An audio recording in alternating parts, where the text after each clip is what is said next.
लोकसभा में दर्शक दीर्घा से कूदा युवक, दबोचने में जुटे सांसद, जूते से स्प्रे निकालकर फैला दिया धुआं। संसद की सुरक्षा में बड़ी चूक का मामला सामने आया है। लोकसभा की कार्रवाई के दौरान दो युवक दर्शक दीर्घा से कूद गए। ये दोनों शख्स एक बेंच से दूसरे बेंच पर भागने लगे, तभी एक शख्स ने जूते से निकालकर कोई पीले रंग की गैस स्प्रे कर दी। इस दौरान संसद में अफरा तफरी मच गई। सांसद यहाँ वहाँ भागने लगे। हालांकि कुछ सांसदों ने इन्हें पकड़ लिया और सुरक्षा कर्मियों के हवाले कर दिया। लोकसभा की कार्रवाई को स्थगित कर दिया गया है। सर 13 दिसंबर है आज पार्लियामेंट पर अटैक की एनिवर्सरी मना रहे हैं और ऐसे समय में दो विजिटर्स लोकसभा में कूदते हैं, स्मोक फायर करते हैं और पकड़े भी जाते हैं। देखिए 2001 में आज ही के दिन भारत की संसद पे कुछ आतंकवादियों ने हमला किया था और आज 2023 में ठीक उसी दिन हमारे लोकसभा के भीतर एक बहुत बड़ा सिक्योरिटी ब्रीच हुआ है। और ये एक साधारण सिक्योरिटी ब्रीच नहीं है, ये हमारे देश के लोकतंत्र के मंदिर, जिसे हम टेम्पल ऑफ डेमोक्रेसी कहते हैं, उस पर हमला है, उस पर एक प्रकार का प्रहार है। इसकी जांच करना और जल्द से जल्द रिपोर्ट देना अति आवश्यक है। कई सवाल जहन में आते हैं, एक बतौर भारतीय भी और बतौर सांसद भी। पहला कि कैसे कोई शख्स विजिटर गैलरी तक पहुंच सकता है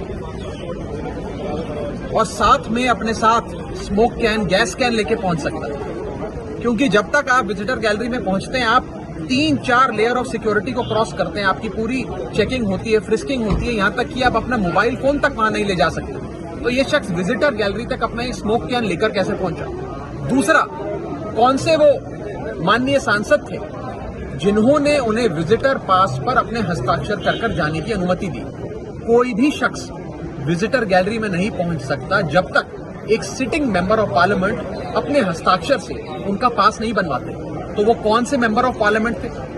उन पर क्या कार्रवाई की जाएगी? क्या उन पर पर्चा कराकर उन्हें गिरफ्तार किया जाएगा? उनकी सदस्यता रद्द करी जाएगी? क्या कार्रवाई पार्लियामेंट में होगी? ये देखने का विषय, एक सवाल बड़ा हमारे जहन में खड़ा होता है। बिल्कुल सर, जब वो ऊपर से कूदे हैं तो हम आगे बैठे हुए थे, 0 आवर का लास्ट टाइम था, तो थोड़ा हल्ला गुल्ला ऊपर से आया तो हमने ध्यान दिया। एक आदमी पहले कूद गया, एक दूसरा भी कूद रहा था।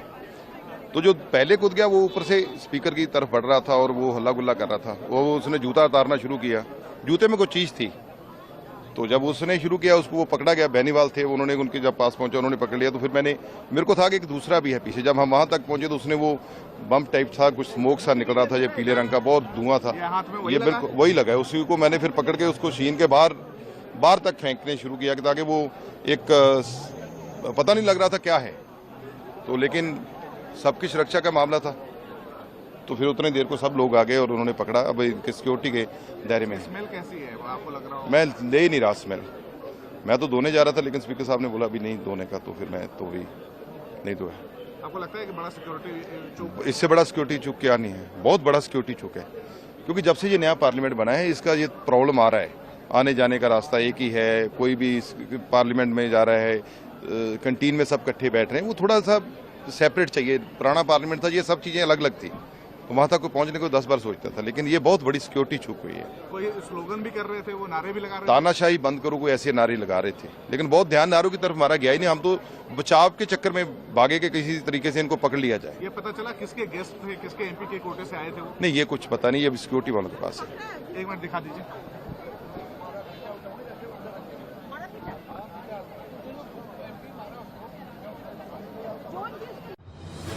Bureau report, team ANN news.